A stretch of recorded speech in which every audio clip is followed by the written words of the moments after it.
Don't you wish you were at Fairy Beach?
Marge Piercy's poem, "My Mother Gives Me Her Recipe." Take some flour, I don't know, like 2-3 cups, and you cut in the butter. Now, some women, they make it with shortening, but I say butter, even though that means you have to have fish, see? You cut up some apples, not those stupid sweet ones. Apples for the cake, they have to have some bite, you know, a little sour in the sweet, like love. You slice them into little moons. No, like half or crescent moons. You aren't listening. You mix sugar and cinnamon and cloves. Some women use allspice till it's dark, and you stir in the apples. You coat every little moon. Did I say you add milk? Just till it feels right. Use your hands, milk in the cake part. Then you pat it into a pan. I like round ones, but who cares? I forgot to say you add baking powder. Did I forget a little lemon on the apples? Then you just bake it. Well, till it's done, of course. Did I remember you place the apples in rows? You can make a pattern like a weave. It's pretty that way. I like things pretty. It's just a simple cake. Any fool can make it, except your aunt. I gave her the recipe, but she never got it right. Gather the Spirit is our first hymn. It's number 347.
And once again, we join in our unison affirmation.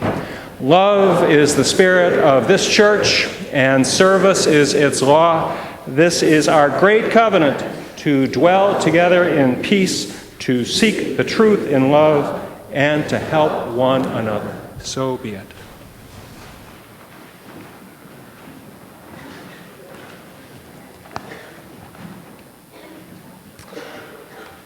Good morning.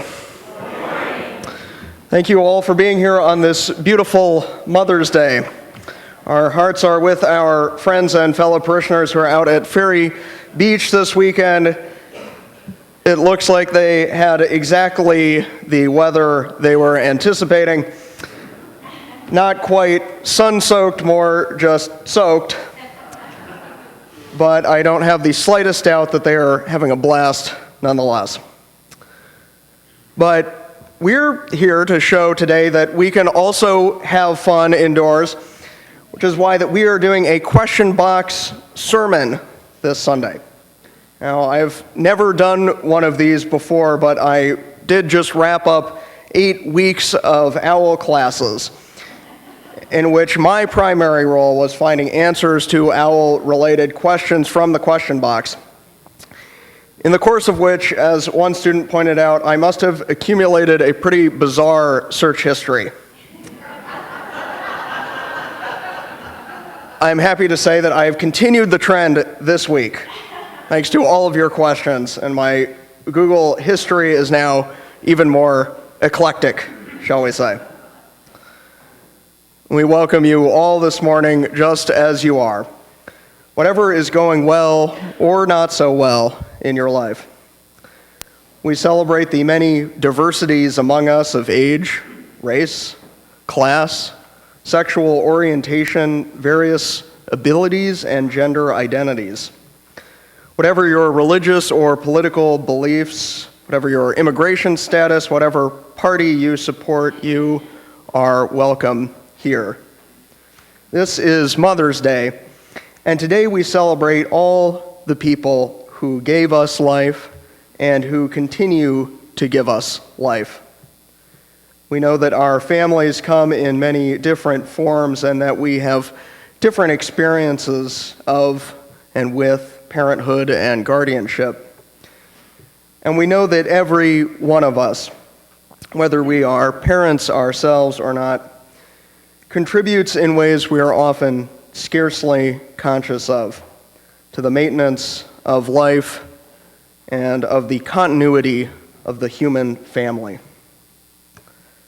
Following the service, please join us for community hour in the common room and upstairs in the Blinn room.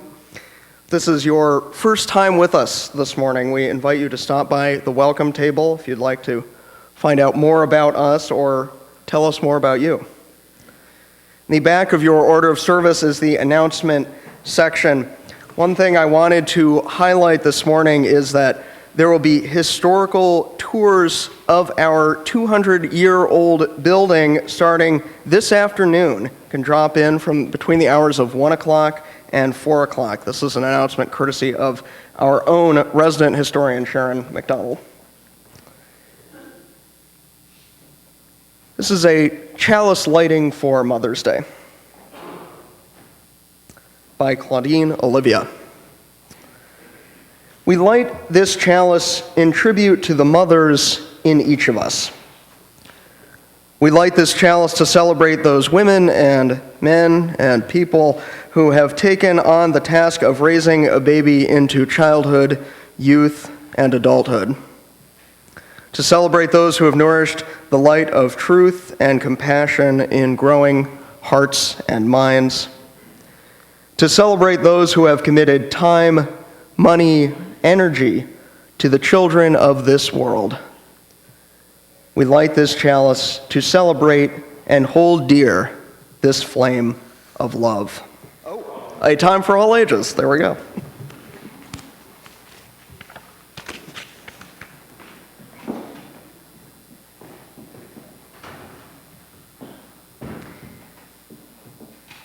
So Josh was talking about Mother's Day, and Mother's Day is a time for all of us to sort of reflect on not only our birth stories, but also a time for us to think about those who raised us, the families, the heritage we came from, then also our chosen families, and also the stories we tell to the generations after us. So I think there's something that is true about everyone in this room, but I could be wrong.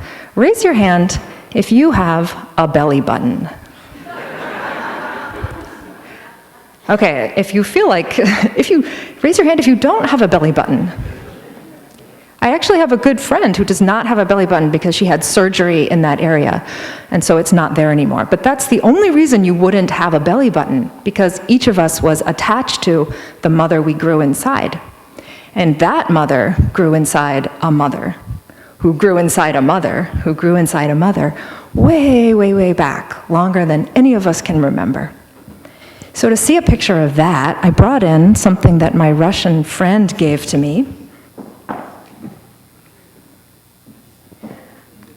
A mother from way, way back who had a baby, who grew into a grown woman, who had a child, who grew into a woman, who had a child, who grew into a woman, and grew up and had another child, who grew up and had another.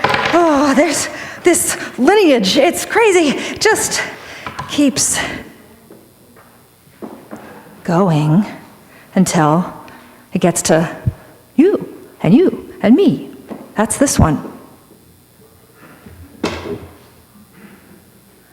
So humans do that, and also other species do that. My beloved furry cat, who had kittens and more of them, passing on the lineage one by one until there's one in the present moment. Something that's the same for all these species is that they pass on through their genes a new version of the one that came before. But something that's very different about the cats and the humans, well, the humans have the gift of language. My cat would like to tell me that he also has language, and I think in his own way he does. He purrs, he rows, he runs around and waves his tail, but I'm not sure if he tells the story of his cat people through the generations. That is something that humans get to do, and it's something that we get to think about. What is the story of my people's people? And what is the story that I will tell my family, my children, my chosen family, the one I create? And we, all of us, have the gift of mothering within us, and we all have the lineage we came from, including our mothers and our fathers and trans folks if we knew them, and all of the ancestors who came before. Because of those who came before, we are. In spite of their failings, we believe. Because of and in spite of the horizons of their vision, we too dream. And we'll sing. We laugh, we cry. It's 3:54.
The other day I preached on a quotation from George Orwell: to see the things that are in front of our nose is a constant struggle. And there are things in our hymnal right in front of our nose that we rarely notice. And among the things that are in this hymnal is Julia Ward Howe's original Mother's Day declaration. So you can find that here. But Megan also found another reading that I had never noticed in this hymnal, and it is the last of the responsive readings at number 733. It's titled "A Place of Meeting," and we will read it responsively.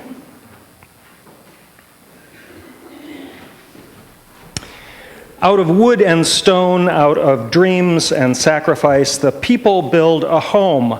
Out of the work of their hands and hearts and minds, the people fashion a symbol and a reality.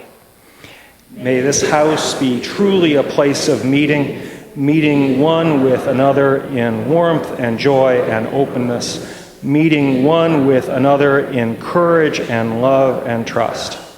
May all who enter here trust one another so surely that they dare to share the deep fires that burst into anger as much as the sweet spring waters that swell into laughter, the slow erosion of wounded tears as much as the soaring song. May these walls know silence as 100 hearts search inward, each for its own small spark of hope that might otherwise be snuffed out in the noise. May these rafters hear the voice of the child as surely as that of the orator, and the sound of the lute, the clack of the typewriter, remember what that is? The swish of the broom, and know that all are as holy as the shout of a million stars. May the rain fall lightly on this house, the sun shine warmly, the winds blow softly, and bless it as a place of joy and peace. So be it. Now, Megan and Josh, get up here. This next section, I am sure, will seem to you as finely choreographed, but I want you to know that we really are just winging this thing. And we are having a question box sermon, and we solicited your questions, and we probably, I'm sure, we cannot answer or address all of them, but they will inform future services as well. And let's see how it goes over the next 20 or 30 minutes, and there may even be an opportunity for additional questions from the floor. But one of the questions that came to us that I thought we could start off with is someone asking, I would love to know when each of you decided you wanted to be a minister. Do you feel you had a calling that so many people talk about, and what was that like for you? Well, as for me, I certainly didn't think about being a minister when I was a kid. As you can well imagine, I was pretty much the class clown, and I was also a class peacemaker, and I was the one that sometimes could bridge the gap between the AP kids and the kids who were in the shop classes. And I wasn't quite sure what to do with all of this, and went to college, and I recall a friend of mine suggesting that I be a minister, and he said, after all, you're really not qualified to be anything else. And then I also recall having a dream, and I was in my early 20s, and I was with a group of friends at night, and we were going to a law lecture. Kind of a nerdy thing to do, but we were going to a law lecture, and we were walking down the street, and somehow I looked over my shoulder, and in the sky I saw shooting stars, and I saw colors, and I saw just amazing things happening in the sky. And I told my friends to go on to their law lecture, but that I would stay and watch the sky. And when I woke up the next morning, that meant something to me. It meant that I was open to awe and wonder and surprises, and for me that meant ministry. Yesterday I had a dream, and it was a dream about going to a place in the Burlington Mall where I could get my iPhone screen repaired. And I had to wait at the sales counter, and I had to schedule things, and I had trouble finding the right door to this repair shop. And I woke up in the morning and I said, you know, what's the point of having dreams? This is just like horror life, you know, the day-to-day life. And contrast that with a dream that opened me to other possibilities, and that formed the basis of my calling to ministry. Have any of you ever used, it's a bit outdated, but what color is your parachute? Okay, great. I found that book dumped in some back corner of the Beacon Hill Friends House, a Quaker intentional community I lived in. And I was living there, and it was the most inspiring community of people who were social activists and social workers and doctors and students across all ages and diversities. And it was a place, a community breeding ground for people thinking very deeply and caring about changing the world. And I found that book, and I read it cover to cover, and I made a list of the people whose jobs and careers might match something I might be interested in. I think I was 22. And minister appeared on the list, and I didn't know to take it seriously, but I had agreed to follow the rules of the book because I needed help figuring out my life. And I interviewed and met with guidance counselors, teachers, artists, ministers, 3 in each category, and I got more and more excited about ministry and what it might mean to be a part of a life force that was inclusive of so many people and about changing the world for the good.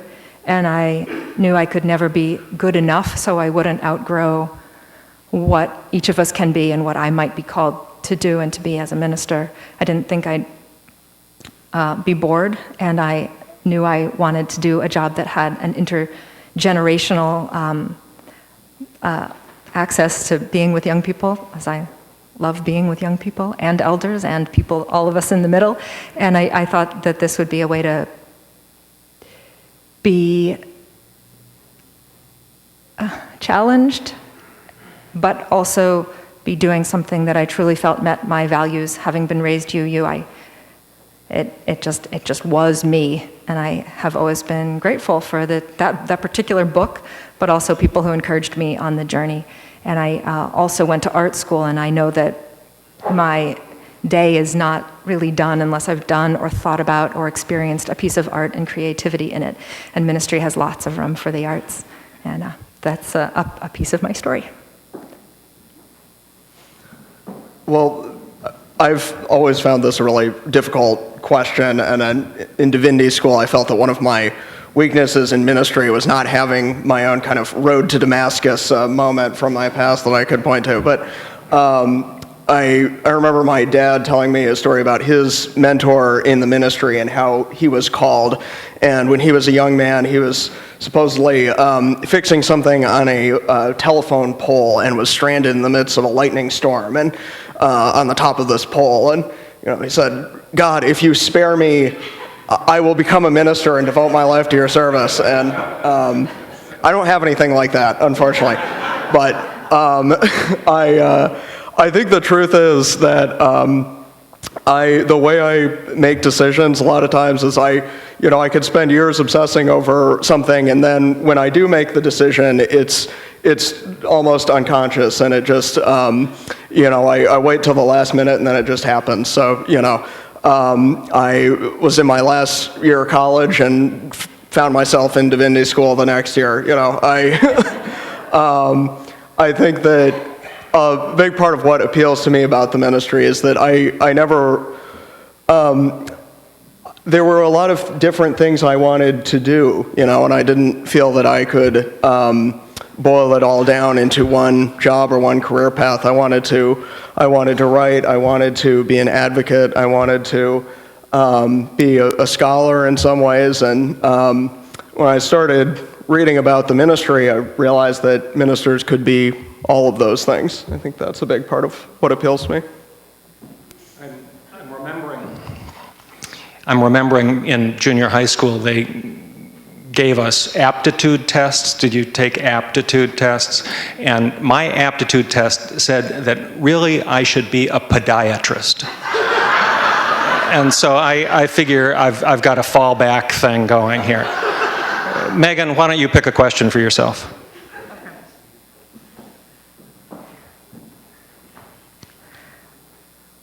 Hi, Megan. There has been a lot of talk of women's rights in the past year and racism in the UUA. What are your thoughts about sexism in the UUA and/or UU congregations? Do you find that UU congregations have work to do on leveling the playing field between women and men clergy? Are congregations themselves perpetuating sexist stereotypes that prevent women from taking leadership roles?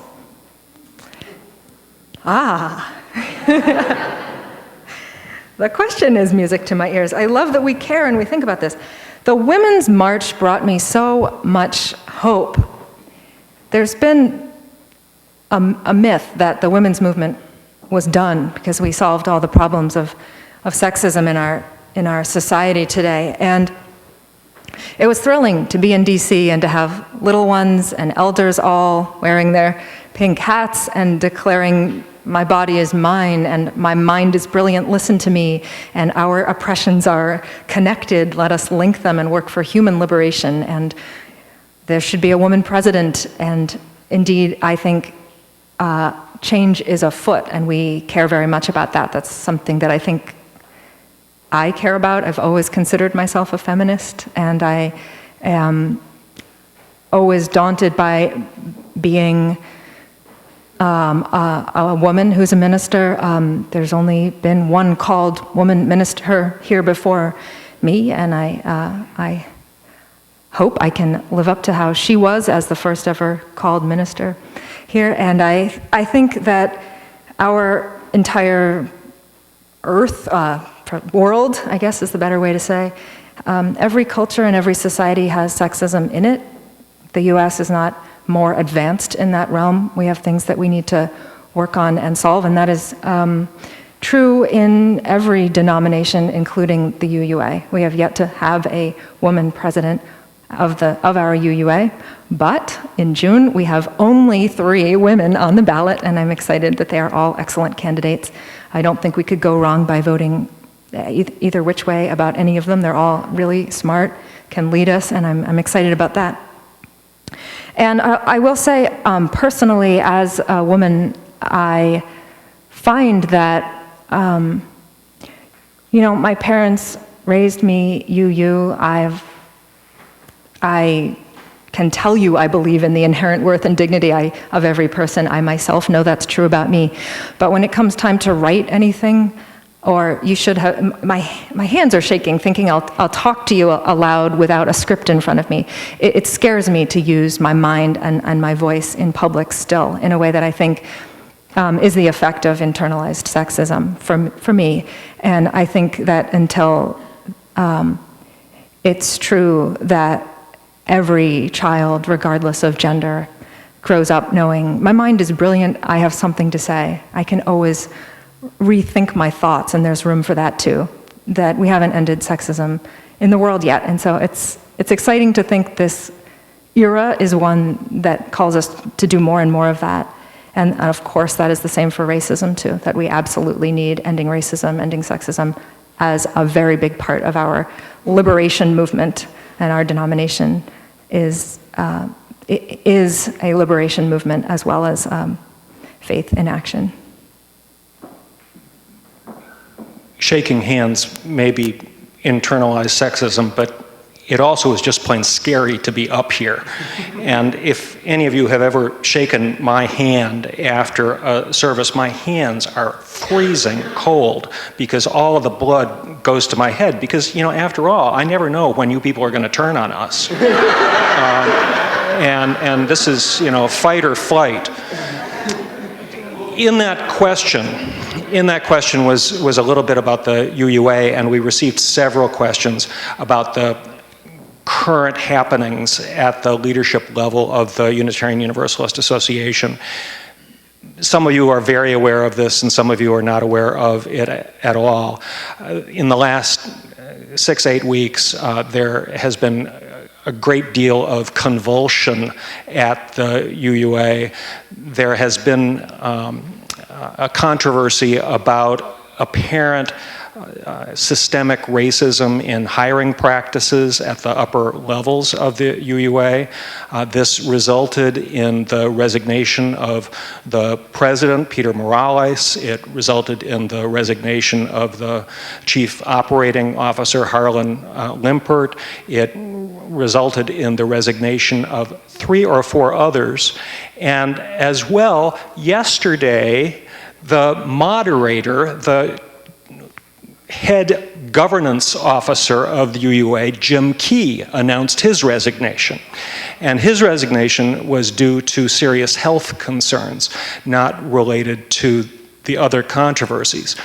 Nonetheless, it has been, as I say, a convulsive time. And a couple of Sundays ago, I said that I recalled the burning of the fields. You have sometimes been in farming areas where the fields have been burned and the flames lick the ground and the air is filled with smoke, and yet the burning of the fields makes possible new growth.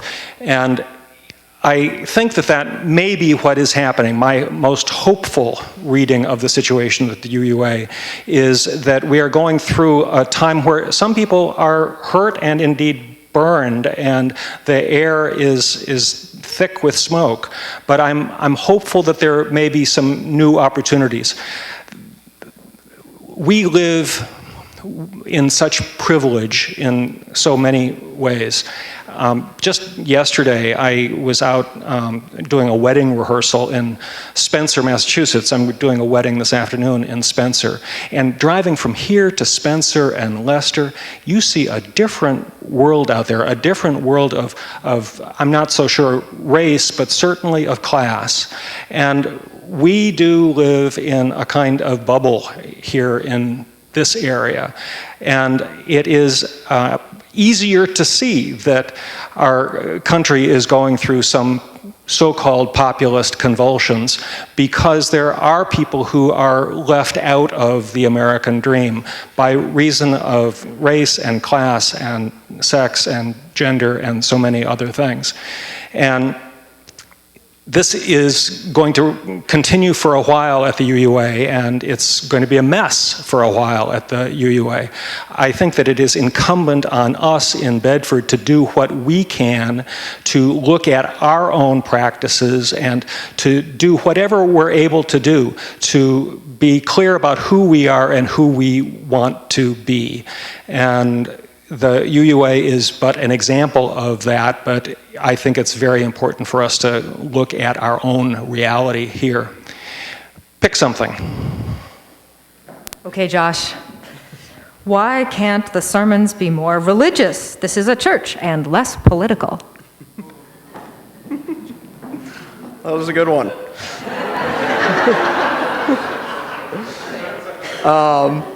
I think my main answer to that question is that I think that politics can't really be separated from religion and vice versa. I think that politics in the broadest sense of the term concerns how we want to live in society together and how we want to relate together. And that's a deeply religious question for me. I do think that it's incumbent on us to not become partisan in our politics and not become not to kind of make an idol of a political party or a particular belief system, and always keep in mind that we're based around a set of values and principles that all governments and all political parties are sometimes capable of violating, and making sure as well that we always recognize and appreciate the humanity of people who disagree with us politically. But I had a quote from Gandhi that I wanted to read about this, which is that those who thought that religion and politics could be kept separate understood neither religion nor politics. I also brought a book that I left it in my seat, but it's not very quotable anyway, so I think that's fine. It's called The Politics of Jesus by John Howard Yoder, who is a pacifist theologian, and a lot of the book is about the part of the gospel where Jesus says, "Render unto Caesar's what is Caesar's, and unto God's what is God's." And for a long time, that was used as an argument to show that Jesus was not political at all. He just thought that religion should be its own sphere. And Yoder's argument is that by saying that, Jesus meant what is Caesar's? Well, Caesar's is, the way of Caesar is hatred and violence and war and all these things that the power of an empire wields. And okay, Caesar can have all that stuff. What is God's? God's is love, and relating to one another is love. Well, that's good. God should have that. So who knows if that's what Jesus actually said, as usual with theology. I'm not sure it matters, but it's a good idea regardless, I think. Ask John this. Ask John that. Okay. A question for John. What is your understanding of the Trinity? You people want religion? Okay, here comes religion. My understanding of the Trinity. Trinity, Father, Son, Holy Spirit. I think that there are at least 3 big ways of understanding our human relationship to that which is ultimate, however you want to describe that. One way is to look upon creation, God the Father, God the Parent, creation. That God is the creator, and that is one way of understanding our relationship. God the Son, I think that ultimate reality can find its incarnation, as you will, in people and experiences and things, incarnated. And that is the second way of describing our relationship to ultimate reality. And the third way is the Holy Spirit. And the Holy Spirit is what happens between and among us. And Unitarian Universalism actually has its origins in that third sense of the Trinity. That's called pneumatic theology, like a pneumatic tire, like air. Pneuma is the Spirit, P-N-E-U-M-A. That is the Spirit. Ours is a spirited tradition. What expresses God to us, ultimate reality to us, is what happens between and among one another. And I think that that is something that most of us can relate to, whatever the words are we use.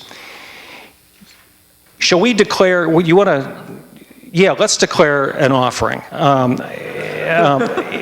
I had some words for the offering, and these are an epitaph on an English gravestone. And it said, "What I kept, I lost. What I spent, I had. What I gave, I have." One more time. What I kept, I lost. What I spent, I had. What I gave, I have.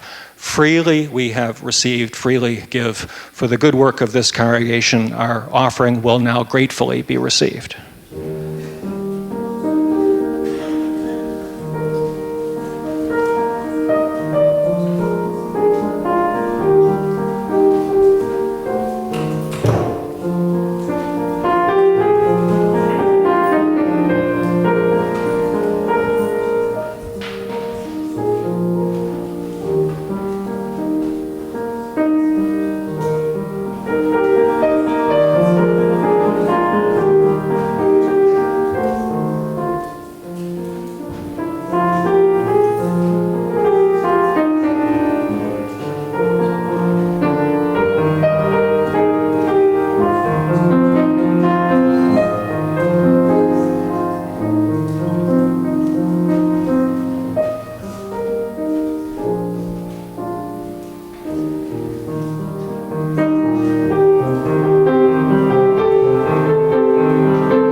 Inquiring minds want to know, what is the origin of the disco ball?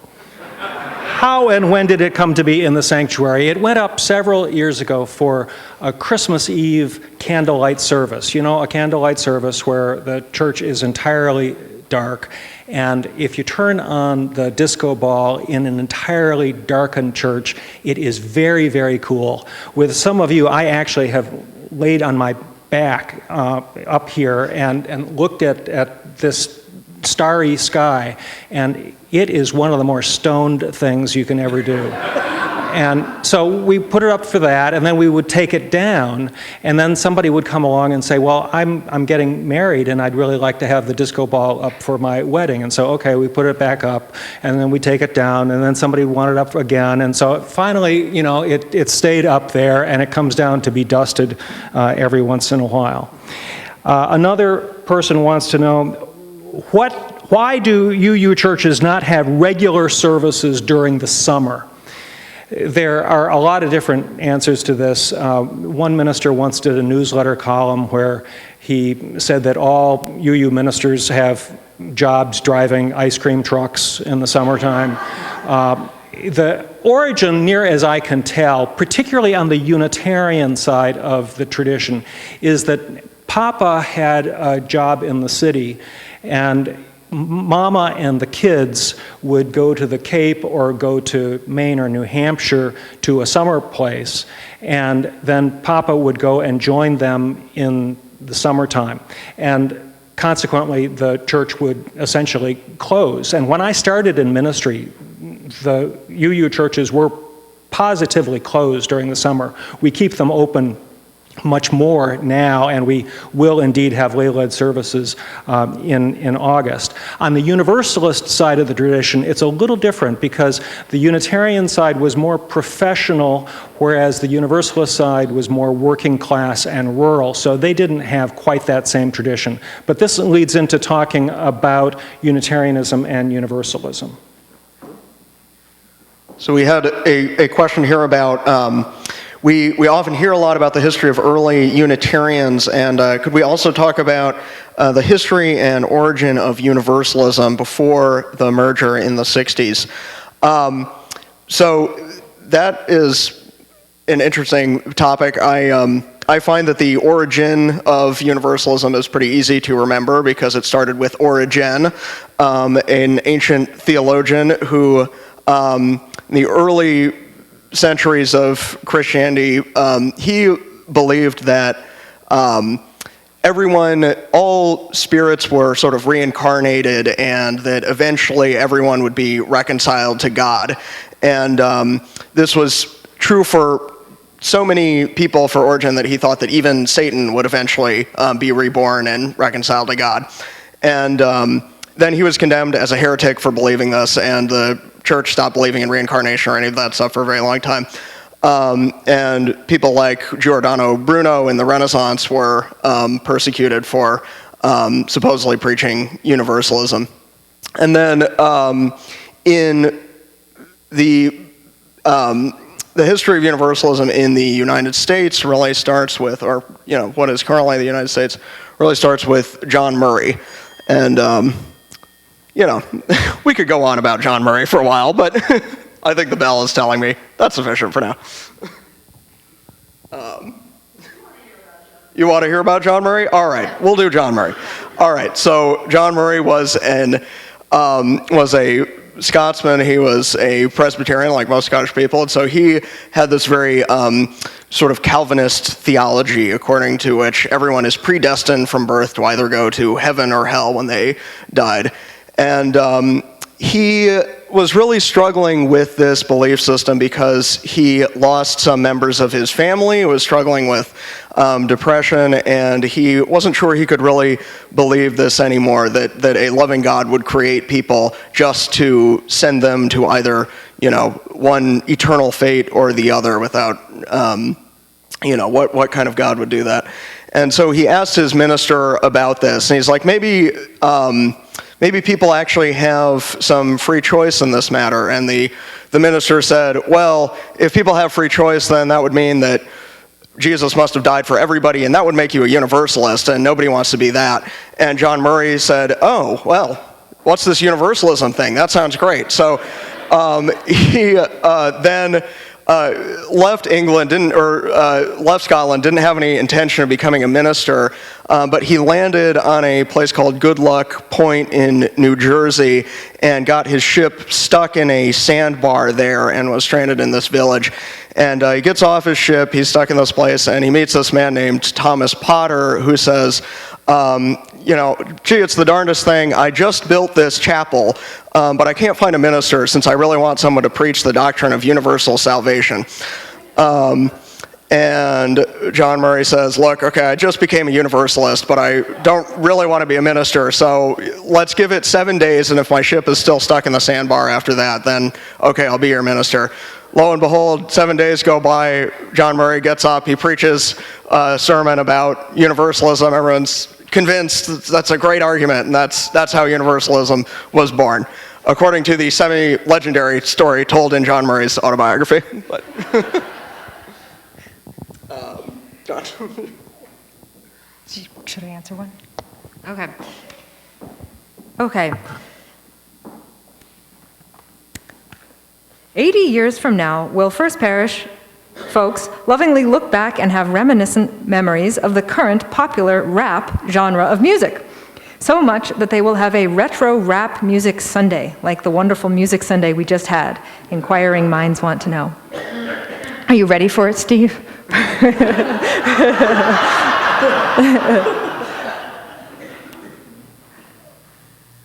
Well, this is, an examination of what we have come to think of as habitual, usual, or normal in a certain space.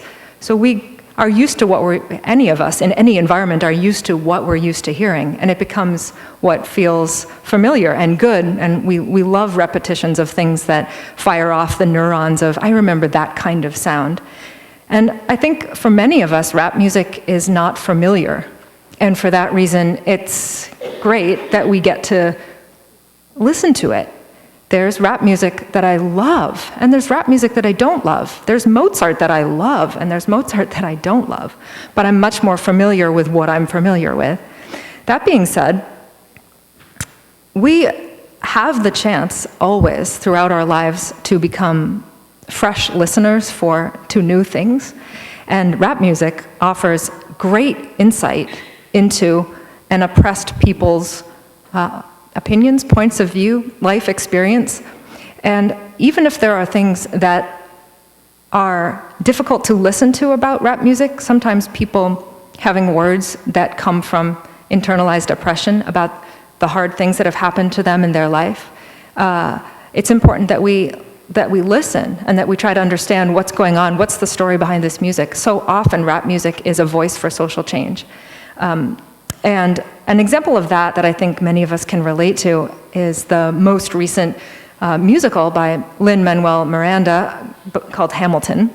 And it's a blend of rap music and musical theater. So I brought a tiny clip because if you've ever had your mind closed, like, I just don't like that, or it sounds something, and fill in the blank what your mind might come up with, it's different than what maybe we grew up with. And I won't say we, meaning all of us, because some of us did grow up with rap music, but this particular musical, it has all the flavors of life's essential struggles. Someone starting at the bottom, trying to make their way up to the top. It happens to be written about our past president, Alexander Hamilton.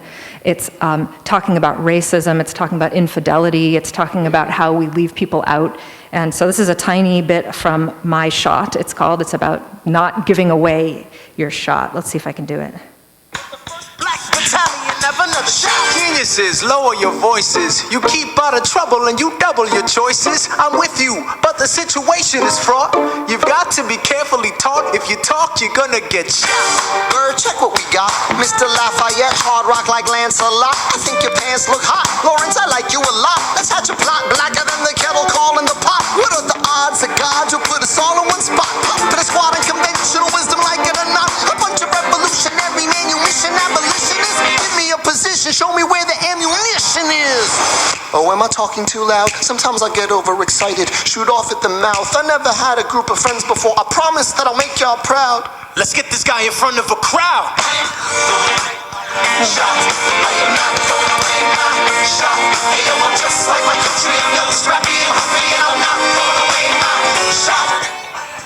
Okay, so I'm just like my country. I'm young, scrappy, and hungry, and I'll not throw away my shot.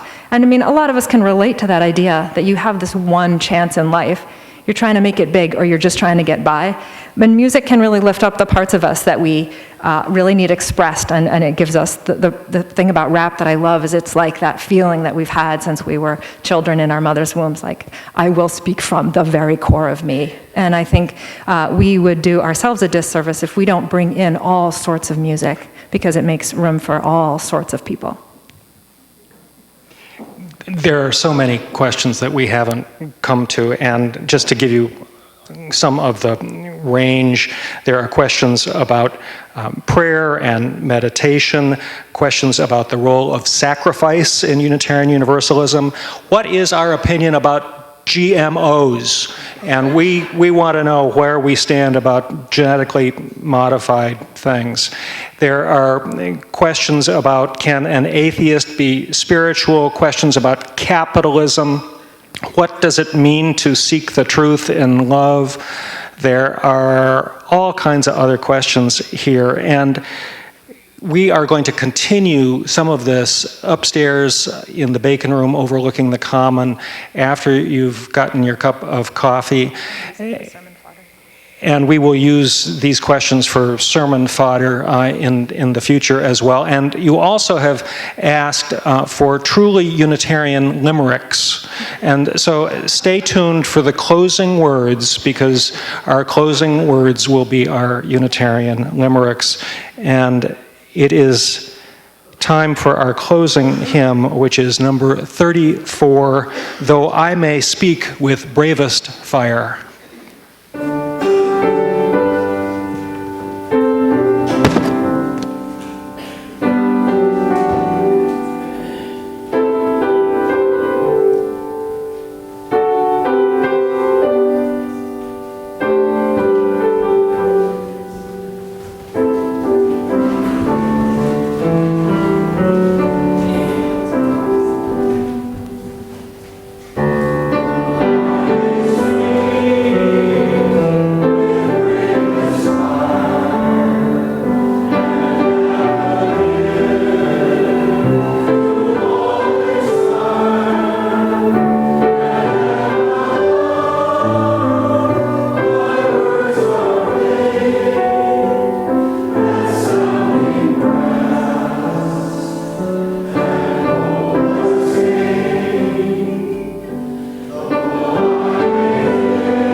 You may be seated for our limericks. So both Megan and I took a stab at this. John too.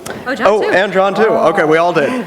I'm afraid that in my effort to squeeze all these rhymes in, I may have butchered the meter a little bit, but you'll have to bear with me. It's a religion that keeps getting newer. First, it was one God only. Now, for some, it's even fewer. They say heaven may not exist, but if it does, there's no wait list. It's UUism, in short, and it's getting even UUer. Okay. There once was a church called First Parish, whose style was never so lavish. To turn folks away, their message was stay, turn our hearts, let us be more aware-ish. There was a young kid raised UU who knew it was certainly true that life is a gift and we all take our shift to care for the earth green and blue. There once was a preacher named John, after 28 years going strong, so he figured he'd stay till they cart him away, still preaching and carrying on.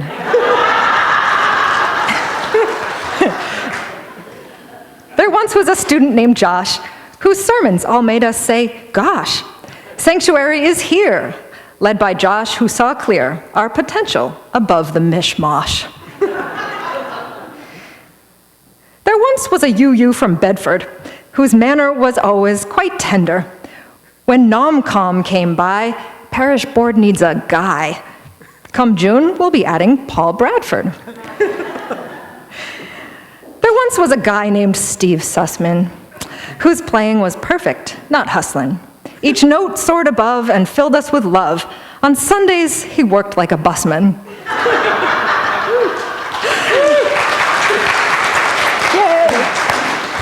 There once was a man named Carl Winkler who could fix things from steeple to sprinkler.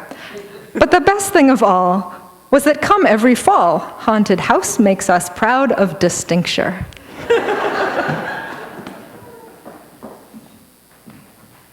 Whether the weather be cold, whether the weather be hot, whatever the weather, we'll all be together, whether we like it or not.